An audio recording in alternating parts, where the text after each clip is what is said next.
Alright, ladies and gentlemen, we're going to be doing a video on should you summon for the new Light Liz and whatnot, and we're going to be going over the banner, her translations, and what's coming next. We've already gotten leaks for the, it's a 99% guarantee of what's coming next, because 7DS leaks is usually always right with it.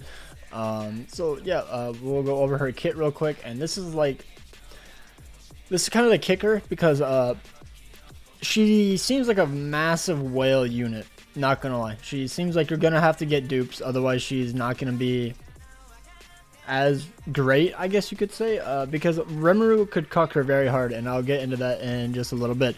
But if you guys enjoy, if this video helped you at all, make sure to hit that like button, subscribe, and comment down below if you're gonna be summoning or not. So let's hop right on in. So she is the first light attribute, which nobody knows what it does yet. Nobody has translated it. I haven't seen it anywhere, so I'm very confused. If anybody has the translations, let me know down below, but I haven't seen anything on it, so can't really tell you exactly what it does. But her passive is when a specific ally uses a skill, increases basic stats of that ally by 4%, up to a minimum of 6 times. If increased to max, recovers the HP of all specific allies by 30% of max HP, then increases all of the hero's stats by 15% for 5 turns, not taking recovery rate into account. So pretty cracked. Basically, if you use a Sin or an Archangel, you will increase your stats of that ally and increase it up to the max of 30%. So really good. Yeah, it's kind of a nutty passive. We're getting paragraph up on paragraphs of passives. With her first attack card, it's a flood card, just a standard flood card. It hits really hard, I won't lie. And then this card is a inflict damage equal to 275% of attack on all enemies. For each ultimate move gauge orb that the hero has, inflicts additional damage equal to 8% of max HP.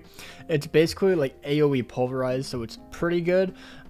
Except it doesn't remove the ultimate gauge, which kind of sucked. Imagine if it did, if she had 4 more ultimate gauge. That would be crazy. Now, if you guys are curious, I recommend running HP defense gear on her simply because of her ultimate right here. I know she has flood damage, and that does not scale off HP, by the way. So that doesn't matter, it's just based off your percentage of HP. But this one, your ultimate, scales off max HP, kind of like Purgatory Bond.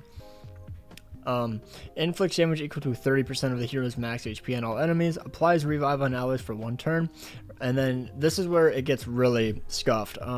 When an ally dies, they are revived with 5% of max HP. Effect is removed upon reviving. Dying by a reflect effect nullifies revive and uses it up. And this is going to be a blue buff at 1 out of 6, going all the way up to 3 out of 6. And then it starts to inflict damage equal to 60% of the hero's max HP on all enemies. Apply revive on allies for 2 turns.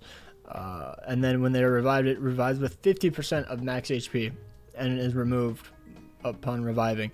So once you get past 3 out of 6 and you hit 4 out of 6, it becomes a gray debuff. And it's still 1 turn all the way up until about 6 out of 6, I do believe.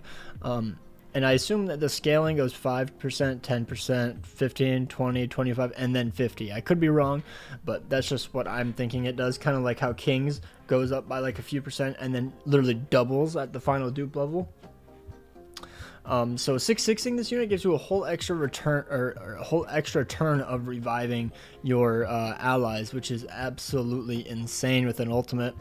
But since it's a 1 through 3 out of 6 ultimate is a blue buff, Rimuru can easily just remove the revive and just cuck you so hard that you would just easily lose, because he'll proc his passive instantly.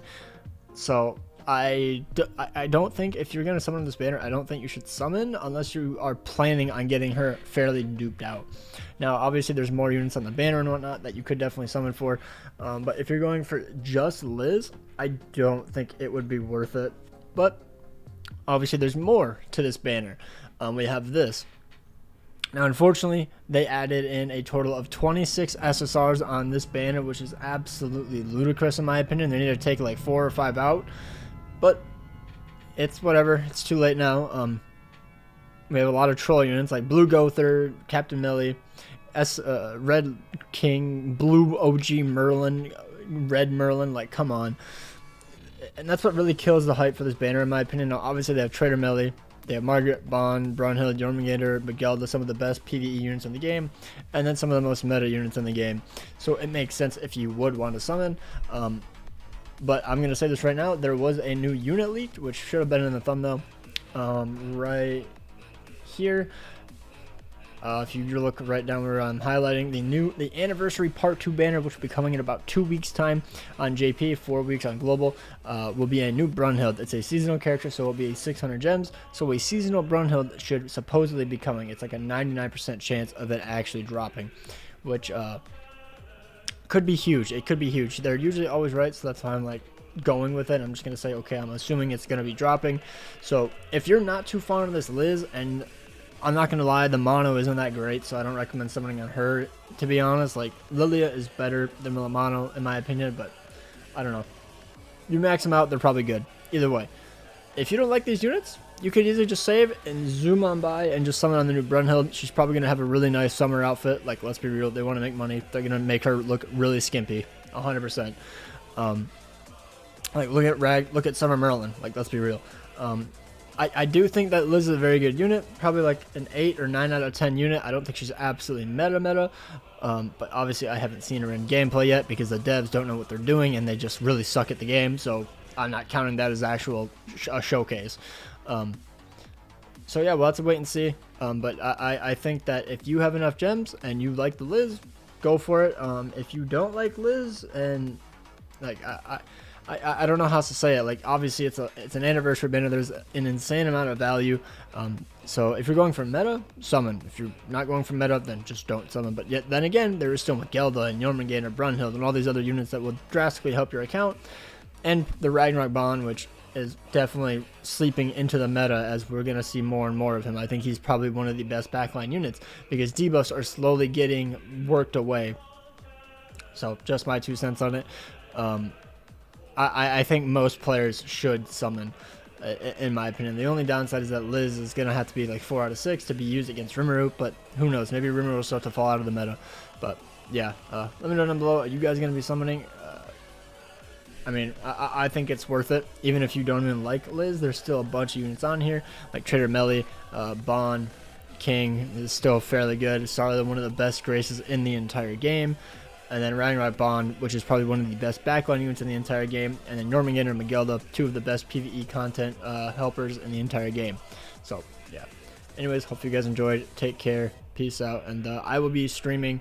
Or I don't even know if I want to stream, because I'm kind of tired. I kind of might just record a video and do summons there.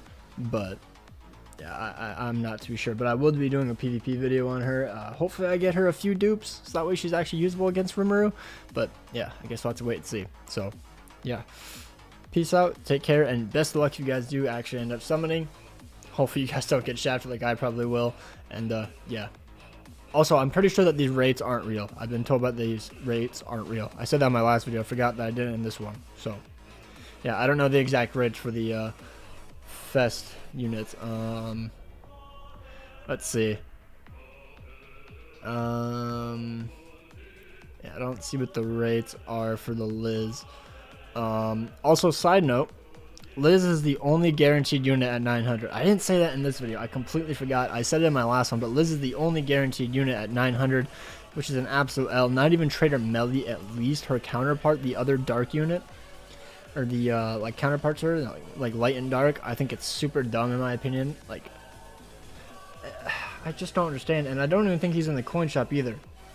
I believe I saw translations that he wasn't even in the coin shop. So yeah, that's gonna be it.